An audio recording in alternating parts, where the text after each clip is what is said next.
तो मैंने अरुण सर की वीडियोस मैंने फॉलो की, क्योंकि उनकी जब भी यूट्यूब खोलो तो उनके वीडियोस आते थे रिकमेंडेशन में। तो मैंने देखना शुरू किया, क्योंकि उसमें तो मैं नया था तो मुझे पता नहीं था। फिर मैंने उनका देखा तो मुझे समझ आने लगा। विशाल परिहार सर हैं, और भी बहुत सारे एजुकेटर हैं, बट सर जिस तरीके से समझाते हैं, जो सर एडिटोरियल क्लासेस लेते हैं या फिर अपने बैच में लेते हैं, वो सफिशिएंट है सर। वो भरोसा रखो उन एजुकेटर पे और खुद पे कि आप जो जहाँ कर रहे हो, जो कर रहे हो, सही कर रहे हो। नहीं तो भेड़ चाल तो बहुत है सर, बहुत मार्केट है। कहीं भी आप जाओगे तो कोई ना कोई आपको पढ़ाता हुआ मिल जाएगा। सही बात है। लेकिन आपको कहाँ पढ़ना है और कहाँ से समझ आ रहा है, वो बहुत जरूरी है। फिर मैंने अपनी सिस्टर से पूछा तो उन्होंने बोला कि एक पुनीत सर हैं, यूट्यूब पे क्लास लेते हैं फ्री में, तुम पहले उनका देखो, अगर सही लगे तो उनका बेस्ट कोर्स ले लेना। तो मैंने बोला चलो ठीक है, देखता हूँ मैं। तो फिर मैंने आपकी क्लास देखी। आप 10 बजे पजल कराते थे, 10 पजल फ्री की, तो पहले वो देखी। फिर जब उससे मुझे थोड़ा कॉन्फिडेंस आने लगा, मेरे से बनने लगा, फिर मुझे लगा यार फ्री से तो होगा नहीं यार, मेंस भी करना पड़ेगा। तो मेंस करने के लिए मैंने आपके कोर्स देखे, बैच देखे, फिर मैंने उसमें एनरोल किया। तो फिर मुझे थोड़ी थोड़ी पजल बनने लगी। हेलो एवरीवन, कैसे हैं आप सभी लोग। उम्मीद करता हूँ सब लोग स्वस्थ होंगे, मस्त होंगे, जबरदस्त होंगे। और आज हमारे साथ है बिहार के रहने वाले, पटना से अनुराग कुमार। और अनुराग की जर्नी के बारे में बात करेंगे कि कैसे इन्होंने तैयारी स्टार्ट करी। क्योंकि जब मैं इनसे बात कर रहा था तो इन्होंने बताया कि पहले जॉब भी करते थे, वर्किंग थे। फिर वर्किंग इन्होंने जॉब को कहीं ना कहीं स्विच करके छोड़ के फिर प्रिपरेशन फुल फ्लेज स्टार्ट करी। और इसमें काफी डिफिकल्टीज आई या क्या चीजें रही, उसके बारे में अनुराग से जानते हैं। क्योंकि काफी सारे वर्किंग एस्पिरेंट होंगे, उनको भी आज जानने को मिलेगा। क्योंकि अभी थोड़ी देर पहले ही इत्तेफाक से मेरे पास कॉल आया था एक बच्चे का कि सर मैं वर्किंग हूं तो मैं कैसे चीजों को मैनेज करूं। तो अगर पहले अनुराग से मैं वीडियो कर लेता तो जरूर ये वाली वीडियो पहले शेयर कर देता। तो जितने भी वर्किंग एस्पिरेंट है जरूर सुने अनुराग से, अनुराग की बातें। तो चलते हैं अनुराग पहले तो कॉन्ग्रेचुलेशन आपको, बहुत बहुत बहुत सारी ढेर सारी शुभकामनाएं आपको और आपके परिवार को। तो पहले तो बताइए कैसे हैं आप, कहाँ से आप थैंक यू बिलोंग सर। करते हैं, फैमिली में कौन कौन है, फिर डिटेल में आगे बात करेंगे। Thank you sir, thank you so much. Sir मैं पटना का रहने वाला हूँ, पटना बिहार से। और मेरी फैमिली में मेरे पिताजी हैं, मेरी माता जी हैं, मेरी दो बड़ी बहनें हैं और मैं हूँ। और इस बार मेरा सिलेक्शन आईबीपीएस पीओ में सेंट्रल बैंक ऑफ इंडिया में हुआ है सर। अच्छा अनुराग, ये बताइए आप कब से तैयारी कर रहे थे। और पहले जैसे पहले आप जॉब करते करते तैयारी कर रहे थे, फिर आपने जॉब छोड़ी, तो वो थोड़ा इंसिडेंट हम लोगों को बताइए जिससे कि बच्चा समझ पाए कि यार एक तैयारी करते समय ना कहीं प्रिपरेशन के लिए कुछ ना कुछ सेक्रीफाइस तो करना पड़ता है। अगर आपको नौकरी चाहिए तो हाँ थोड़ा तो जी सर। सेक्रीफाइस करना पड़ेगा।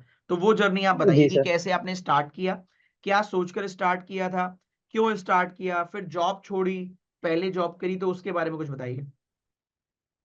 सर जब मैं जॉब में था तो जब मैं स्टेबल जॉब के लिए सर्च कर रहा था, तो मैंने बैंकिंग को एज अ करियर समझा कि ठीक है, इसमें कुछ कर सकते हैं अच्छा। तो मैंने जॉब के साथ ही पहला अटेम्प्ट तो दिया था 2022 में।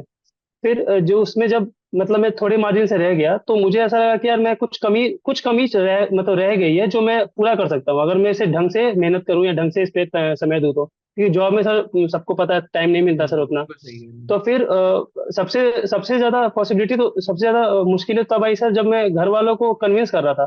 क्योंकि ये एक एक चीज होती है सर, जब आपके पास फिक्स्ड इनकम आ रही हो, तो उस चीज को छोड़ के अनसर्टेनिटी की तरफ जाना, वो बहुत बड़ी चीज है सर। वो घर वालों को मनाना कि आप भरोसा रखिए, मैं कर लूंगा, आप मेरे को समय दीजिए। वो चीज बहुत क्रूशियल था सर, घर वालों को मनाना। फिर घर वाले मानते हैं, घर वालों ने माना कि ठीक है, एक मौका ले लो। अगर तुम इतना क्लोज आए हो पहले अटेम्प्ट में, तो नेक्स्ट अटेम्प्ट में कर लोगे तुम। तो फिर मैंने जॉब स्विच की सर, जॉब छोड़ा मैंने पिछले मई में छोड़ा, 2023 में। उसके बाद से मैं प्रिपरेशन में लग गया सर। और फिर उसमें मैंने प्रिपरेशन स्टार्ट किया, तो रीजनल बैंक्स के एग्जाम दिए, एसबीआई का एग्जाम दिया, आईबीपीएस का एग्जाम दिया। और अभी मेरा फाइनल सिलेक्शन हो गया है। तो तो एक अनुराग साल अगर मैं यहाँ पर 2 साल बात लगे करूँ, सर। तो मैं यहाँ पर अगर बात करूँ आपकी जर्नी को, अगर छोटा सा कंक्लूड करूँ स्टार्टिंग में, तो जितने बच्चे हैं कि चीजें इतनी आसान नहीं होती। क्योंकि जैसा कि आपने बोला फिक्स इनकम आ रही है, और एक हाँ एवरेज फैमिली के लिए, मिडिल क्लास फैमिली के लिए फिक्स इनकम आना और उसको छोड़कर फिर कहीं वापस पढ़ाई में लगना आसान काम तो है नहीं। तो जितने भी बच्चे हैं, तो नहीं पहले सर। तो अनुराग ने कन्विंस किया फैमिली को, अगर आप ध्यान दो। तो अगर आपके अंदर क्षमता है और आपका स्पार्क नजर आया था कि यार जब आप कन्विंस कर रहे होगे तो फैमिली को दिख रहा होगा कि यार बच्चा किस इंटेंशन से बोल रहा है। और उसमें भी आपने जी डायरेक्ट सर। कन्विंस नहीं किया, पहले आपने कोशिश की, पहले पढ़ाई के जॉब के साथ साथ एग्जाम दिया। जब आप क्लोज आ गए तो फैमिली हम्म। को भी लगा कि हाँ यार हमारा बच्चे में दम तो है, कर सकता है, अगर कह रहा है तो कर जी सकता है। सर। तो आप सभी से मेरा कहना है कि फैमिली सबकी सपोर्टिव होती है, पर कभी कभी स्थिति ऐसी नहीं होती कि वो आपको खुल के सपोर्ट कर पाए। तो आप भी कोशिश करें, पहले कुछ करके दिखाएं, फिर अगर आप अपने फैमिली को कन्विंस करने की कोशिश करेंगे तो डेफिनेटली होगी। और जैसे कि आपने कहा, तो फैमिली ने भी देखो लिमिटेड टाइम दिया था, ऐसे नहीं बोला कि चलो करते रहो 10-12 साल तक। हाँ। फैमिली ने भी लिमिटेड टाइम किया, क्योंकि देखो हर किसी के घर की स्थिति अलग अलग होती है। तो मेरा सभी लोगों से कहना है, अपनी फैमिली की स्थिति, अपनी मनोस्थिति और अपना जज्बा जोश देखने के बाद आप लोगों को कन्विंस करेंगे तो डेफिनेटली होंगे। और आज अनुराग, मैं आपकी बात सुनकर मतलब मैं बोलूंगा काफी लोग इससे इंस्पायर होंगे कि हाँ यार, अपने ड्रीम्स के लिए आप थोड़ा सा सेक्रीफाइस कर सकते हो अगर आप पूरे हाँ जोश सर। जुनून के साथ लगना चाहो तो। वेरी गुड अनुराग, बहुत बढ़िया। तो पहले तो वापस एक बार कॉन्ग्रेचुलेशन कि आप बहुत लोगों के लिए एक थैंक तरीके यू से सर। इंस्पायर करोगे कि यार हाँ, हम भी अगर जॉब छोड़ रहे हैं ना, देखो कुछ पाने के लिए कुछ खोना पड़ता है, ये बात कहने के लिए नहीं है, ये बात ये तो एक्चुअल में बहुत होती है। है सर। अगर शायद आप है अपनी सर। जॉब नहीं छोड़ते तो इतनी जल्दी आपको ये पीओ की जॉब भी नहीं मिलती, ऐसा मुझे लगता है। नहीं मिलती। Very good. आज काफी लोग इसको सुन के शायद उनके दिमाग पे भी थोड़ी सी बत्ती जलेगी और कोशिश करेंगे कि हाँ यार, अगर हमारा मन है वाकई में, पहले देखो मन होना चाहिए नौकरी निकालने का, पढ़ने का मन होना चाहिए। पता लगा उतना ही पढ़ रहे हो जितना जॉब के साथ पढ़ रहे थे, तो इससे फिर तो जॉब ही करते रहो भाई। तो पूरा टाइम देना हाँ पड़ेगा वही सर। पढ़ने के लिए। चलिए अनुराग, तो बात करते हैं सब्जेक्ट वाइज स्ट्रेटेजी। सबसे पहले आप मुझे जी बताएंगे सर। कि आप ना मैथ्स कैसे करते थे, मैथ्स आपने कैसे तैयारी करी, मैथ्स के टॉपिक कौन से आपको टफ लगते थे, कैसा रहा आपका मैथ्स का जर्नी, या मैथ्स आपकी आपको इजी लगती थी, टफ लगती थी, कैसी लगती थी? सर मैथ्स के बेसिक मैंने तो टेंथ में ढंग से ये की थी, तो मैथ्स मुझे मतलब उतनी हार्ड नहीं लगती थी जितना लोगों कहते थे कि बहुत हाइप है। तो उतना हार्ड मुझे नहीं लगा। मतलब मैंने जब स्टार्ट किया था 2022 में, जब मैंने जॉब के साथ करा था, तो मैंने अरुण सर के वीडियोस मैंने फॉलो किए कि उनके जब भी यूट्यूब खोलो तो उनके वीडियोस आते थे रिकमेंडेशन में। तो मैंने देखना शुरू किया कि उसमें तो मैं नया था तो मुझे पता नहीं था। फिर मैंने उनका देखा तो मुझे समझ आने लगा, तो मैंने एक साल तो उनको ही फॉलो किया। फिर जब मैं वापस प्रिपरेशन में आया, फुल फ्लेज्ड किया, तो फिर मैंने सर के तो कोर्सेज देखे ही, और भी कोर्सेज मतलब और भी बैचेस देखे कि और लोग क्या पढ़ा रहे हैं। तो मैंने एक दो जगह से और पढ़ाया है, बट कह लीजिए कि जो मेन मेरे मेंटर थे वो अरुण सर ही रहते। उनकी उनके मैथ्स के जो ट्रिक्स हैं या फिर जो तरीके थे वो शुरू से मुझे समझ आते थे। ओके, मतलब आपको, तो आपने क्या किया, उनको किया था मैथ्स के सर। लिए पर्टिकुलर अरुण सर को फॉलो किया, कभी कभी आपने जो टॉपिक में वीक थे वो बाकी टीचर्स हाँ, को जगह फॉलो किया, ठीक है। बाकी टीचर से समझा सर। ठीक है, इंग्लिश मुझे बताइए, इंग्लिश में आपने कैसे किया, इंग्लिश में आप क्या करते थे, इंग्लिश आपकी सर अच्छी थी, वीक थी, क्या थी? सर इंग्लिश मेरी कह लीजिए सर अच्छी थी सर, स्कूल से मतलब थोड़ी अच्छी थी, बट फिर भी इंग्लिश मतलब ऐसा है कि अनसर्टेनिटी रहती है उसमें, आप श्योर नहीं हो सकते कि आपका सही होगा। तो मैंने जब स्टार्ट किया तो लोगों ने बोला ये ट्यूटोरियल पढ़ो। तो फिर वो लोगों ने बोला कि इस मेंटर को फॉलो करो, उस मेंटर को फॉलो करो। तो फिर जब मैंने जब बहुत रिसर्च कर लिया, जब सब कुछ पता कर लिया, तो फिर मुझे समझ में आया कि विशाल परिहार सर हैं और भी बहुत सारे एजुकेटर हैं, बट सर जिस तरीके से समझाते हैं, जो सर एडिटोरियल क्लासेस लेते हैं या फिर अपने बैच में लेते हैं, वो सफिशियंट है सर। वो मतलब एक एजुकेटर आपके सिलेक्शन के लिए सफिशियंट है, आपको कहीं जाने की जरूरत नहीं है। बस वो जो बोल रहे हैं उनको आप आंख बंद के फॉलो करो, आपका सिलेक्शन पक्का हो जाएगा। भरोसा रखो उन एजुकेटर पे और खुद पे कि आप जो जहां कर रहे हो, जो कर रहे हो, सही कर रहे हो। ये तो भेड़ चाल तो बहुत है सर, बहुत मार्केट है, कहीं भी आप जाओगे तो कोई ना कोई आपको पढ़ाता हुआ मिल जाएगा। सही बात है। लेकिन आपको कहाँ पढ़ना है और कहाँ से समझ आ रहा है वो बहुत जरूरी है। तो आप मेरे तो को मैंने रीजनिंग उनको ही का फॉलो बताओ, किया। रीजनिंग का आपने कैसे किया, रीजनिंग में क्या आपको डिफिकल्ट लगता था, क्या आपको इजी लगता था, और आपने किस तरीके से रीजनिंग का स्टार्ट किया, बताइए। हाँ सर, रीजनिंग सबसे इंटरेस्टिंग है सर, क्योंकि रीजनिंग में मैं बोलूंगा कि मैं सब कहते हैं सर कि रीजनिंग किसी की वीक नहीं होती, ऐसा सब कहते हैं। बट मेरे को ऐसा लगता था कि मेरी रीजनिंग वीक है, क्योंकि मेरे से पजल होते नहीं थे। जब स्टार्ट पिछले साल मैंने जब दिया था तो पजल नहीं होते थे, तो मैंने मिसलेनियस कवर करके एग्जाम दिए थे। फिर जब मैं इस बार आया तो पजल में फिर वही दिक्कत सर, पजल कभी किया ही नहीं था तो दिक्कत आना श्योर था। फिर मैंने धीरे धीरे सर्च किया कि किसको फॉलो करूँ, किसको फॉलो करूँ, तो बहुत सारे एजुकेटर थे। फिर मैंने अपनी सिस्टर से पूछा तो उन्होंने बोला कि एक पुनीत सर हैं, यूट्यूब पे क्लास लेते हैं फ्री में, तुम पहले उनका देखो, अगर सही लगे तो उनका बेस्ट कोर्स ले लेना। तो मैंने बोला चलो ठीक है, देखता हूँ मैं। तो फिर मैंने आपकी क्लास देखी। आप 10 बजे पजल कराते थे, 10 पजल फ्री की, तो पहले वो देखी। फिर जब उससे मुझे थोड़ा कॉन्फिडेंस आने लगा, मेरे से बनने लगा, फिर मुझे लगा यार फ्री से तो होगा नहीं यार, मेंस भी करना पड़ेगा। तो मेंस करने के लिए मैंने आपके कोर्स देखे, बैच देखे, फिर मैंने उसमें एनरोल किया।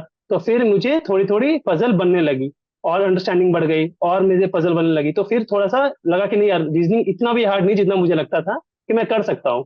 तो फिर मैंने रीजनिंग वहां से करी, आपके जो भी ट्रिक्स थे, आपके जो भी फॉर्मूलाज थे, जो भी तरीके थे, उसी तरीका को बिल्कुल हूबहू कॉपी कर लिया अपने प्रैक्टिस में, और उससे ही मैंने प्रैक्टिस किया रीजनिंग। तो अब तो डर नहीं लगता, मतलब जैसे स्टार्टिंग में लगता था अब रीजनिंग? नहीं लगता सर, अब तो नहीं लगता। तो स्टार्टिंग में जब आप आए थे, जैसे आप बोल रहे हो कि स्टार्टिंग तो आपने कोशिश की यार कि पजल तो छोड़ो, मिसलिनियस से ही काम चला लो, है ना? फिर हाँ सर। समझ में आया कि हाँ, नहीं नहीं, केवल इनसे काम नहीं चलेगा, जाए तो पजल ही आता इनसे है। नहीं चलेगा। तो सही है स्टार्टिंग सर। तो देखो, तो एक सफर था कि जब पजल बनाने का मन ही नहीं करता था, वहां से ए सफर जर्नी आपने तय की कि अब पजल अच्छे से बनने लग गए, है ना? ये जर्नी हाँ आपने सर। देखी। तो स्टार्टिंग में जैसे कुछ बच्चे होते जो ट्राई भी करते, जब पजल ट्राई करते थे स्टार्टिंग में, जब नए नए थे, तो कितना समय लगता था प्री लेवल की पजल को? जैसे कुछ बच्चे कहते हैं सर कभी कभी तो बनता ही नहीं था, कभी कभी 15-20 मिनट भी लग जाता था। जब प्री लेवल की हाँ पजल में कितना समय लगता था आपको अप्रोक्स स्टार्टिंग में? सर, स्टार्टिंग में तो लग जाता था सर, मतलब 10 मिनट तो एवरेज मतलब लगता ही था। अगर अब आरआरबी क्लर्क, आरबी पीओ के लेवल करोगे तो ठीक है, थोड़ा जल्दी बनते थे, लेकिन अगर एसबीआई आईबीपीएस पीओ टारगेट कर रहे हो तो उनके पास तो 10 मिनट जाते ही थे शुरू शुरू में। फिर जैसे जैसे प्रैक्टिस की और क्वेश्चन बनाए, सिमिलर पैटर्न के ढेर सारे क्वेश्चन बनाए, तो लगा कि यार एक ही फॉर्म, मतलब एक ही वेरिएशन है, उसमें थोड़ा थोड़ा वेरिएशन करके क्वेश्चन बिल्कुल आते हैं। सही। अगर अब तुम मतलब उनका मेन पॉइंट पकड़ लो, क्या पूछ रहे हैं, क्या मतलब किस तरीके से फॉलो होगा, तो आप आसानी से कर जाओगे। और वही हेल्प करता है एक एजुकेटर सर, कि आपको वो एक फॉर्मवर्क देता है कि आप कैसे अप्रोच करो पजल को, क्योंकि पजल में सबसे इंपॉर्टेंट अप्रोच होती है सर। क्योंकि बिल्कुल सही। कंडीशंस नोट करके आप जो भी मेथड फॉलो करो, एक अप्रोच रहेगी ना, तो पजल सबसे जल्दी बनती है। वो चीज मैंने आपसे सीखी सर, और मुझसे पजल बनने लगी। Very good. तो सभी बच्चों से मेरा यही कहना है कि घबराए ना स्टार्टिंग में, जब पजल ही, क्योंकि स्टार्टिंग में रीजनिंग में पजल ही लगता है, बड़ा बड़ा है कि इतना बड़ा हाँ क्वेश्चन आ सर। गया, और टाइम टेकिंग भी है, तो थोड़ा और लगता है कि यार 20 मिनट में आधा समय तो यही ले जा रहा है पजल। तो हाँ डरिए मत, पजल को अपना दोस्त बनाइए, 10 बजे वाली क्लास को फॉलो कीजिए, कॉन्सेप्चुअल क्लास देखिए, धीरे धीरे आपका भी समय कम होगा, और आपके एग्जाम की प्रिपरेशन में भी कहीं ना कहीं फिर रीजनिंग भी एक स्ट्रॉन्ग सब्जेक्ट आपका बन के सामने आएगा। देखो, जब तक पजल अच्छा नहीं होगा तो रीजनिंग स्ट्रॉन्ग नहीं बन पाएगा। जैसे ही पजल अच्छा हो जाएगा, आपका रीजनिंग बाय डिफॉल्ट स्ट्रांग हो जाएगा, क्योंकि मिसलिनियस तो इतना हाँ डिफिकल्ट सर। नहीं है। फिर वहां से पोर्शन जब हो जाएगा तो कंबाइन करके आप रीजनिंग में भी अच्छा कर सकते हो। वेरी गुड अनुराग। तो अनुराग, ये हुई। अच्छा, आप जीए के बारे में बताइए, जीए काफी वास्ट है, तो जीए में आपने हाँ क्या सर, किया, काफी किस वास्ट है। तरीके से चीजों को आपने टैकल किया? सर जीए तो जैसे मैं पिछले साल का बताता हूँ सर, पिछले साल तो मैंने जीए मतलब ढंग से नहीं पढ़ा था, ऐसे जो न्यूज मतलब सामने आ गए, या फिर किसी ऐप्स में पढ़ लिया, फिर ट्विटर पे पढ़ लिया, उनसे ही जीए, मतलब ऐसे नॉर्मल जीए, बस जितना पता उतना पता है। लेकिन जब मैंने इस बार प्रिपरेशन स्टार्ट की तो मुझे लगा कि नहीं यार, जीए काफी स्कोरिंग है, अगर ढंग से किया जाए तो अच्छे मार्क्स आ सकते हैं इसमें। तो मैंने इसको सीरियसली लिया, और फिर मैंने जीए के मल्टीपल सोर्सेज देखे, कहाँ पे क्या मिल रहा है, कहाँ फ्री पीडीएफ्स हैं। अगर फ्री पीडीएफ से तो कोई ऐसा बैच है क्या जहाँ पे सिस्टमेटिक मुझे पढ़ा सके, मतलब हिस्ट्री से लेके प्रेजेंट तक। तो फिर मुझे मतलब आपके कोर्स में ज्वाइन किया था, तो अभिजीत सर का कोर्स दिखा सर, तो उन्होंने सब कुछ बता रखा था कि आरबीआई क्या है, आरबीआई के बारे में, उसके फंक्शंस, और भी जो भी बॉडीज हैं, या फिर बैंक की हिस्ट्री, बैंक का प्रेजेंट। तो फिर उनसे मैंने एक स्ट्रक्चर्ड वे में जीए पढ़ लिया, स्टैटिक पढ़ लिया, फिर करंट जो उनके क्लासेस होते थे उनसे लाइव क्लासेस करने लगा। तो उससे मेरी जीए भी धीरे धीरे बिल्डअप होने लगी। और वही सर, एग्जाम आते आते फिर मैंने जब प्रैक्टिस किया क्वेश्चंस को एमसीक्यू में, तो एक स्ट्रॉन्ग सब्जेक्ट बन गया था तब तक मेरा, वेरी रेडी हो गुड। गया था वो। Very good. तो अनुराग, आपने जो, मैं आपका एक पैटर्न समझ पा रहा हूँ वो ये है कि आपने आपने जो सीनियर्स है, चाहे वो आपकी सिस्टर हो, उनकी बातों को मानकर ब्लाइंडली फॉलो तो नहीं किया। आपने फिर नहीं उसमें सर। ट्राई किया कि यार हाँ, ये टीचर है, ये मेरे को समझ में आ रहा है। अगर 8-10 दिन आपने पढ़ के देखा, समझ में आ रहा है, तो फिर आप उनके कोर्स के लिए गए कि भाई एक स्ट्रक्चर हाँ। फॉर्मेट में कोर्स मिल जाएगा, क्योंकि आपको ये था कि मुझे 1 साल में एग्जाम निकालना है, ये नहीं कि मैं 4-4 5-5 साल हाँ सर। पढ़ूंगा, फिर पहले यूट्यूब यूट्यूब चल करूंगा, फिर इस कोर्सेज लूंगा। ऐसा नहीं, आपने नहीं किया। स्ट्रक्चर फॉर्मेट में आए, सीधा एग्जाम उड़ाया। Very good. तो जितने बच्चे यहाँ देख रहे हैं, आप भी अनुराग अनुराग की स्ट्रेटजी फॉलो कर सकते हो, और डेफिनेटली इनको हेल्प करिए, तो आपको भी शायद हेल्प करे, अगर आप चीजों को सही से फॉलो करेंगे तो अनुराग, बहुत अच्छा लगा आपसे बात करके, और मुझे लगता है आज काफी सारे लोगों को आपसे मोटिवेशन मिलेगा, और वो भी सही से अपने टीचर्स का चुनाव करेंगे, सही से प्लानिंग करेंगे, और अपनी कमियों को दूर करके आपकी तरह सिलेक्शन लेंगे। तो once again congratulation and all the very best for your bright future. और थैंक यू सर। तरक्की करते रहिए, मम्मी पापा का, पेरेंट्स का नाम रोशन करते रहिए। कॉन्ग्रेचुलेशन। Thank you sir.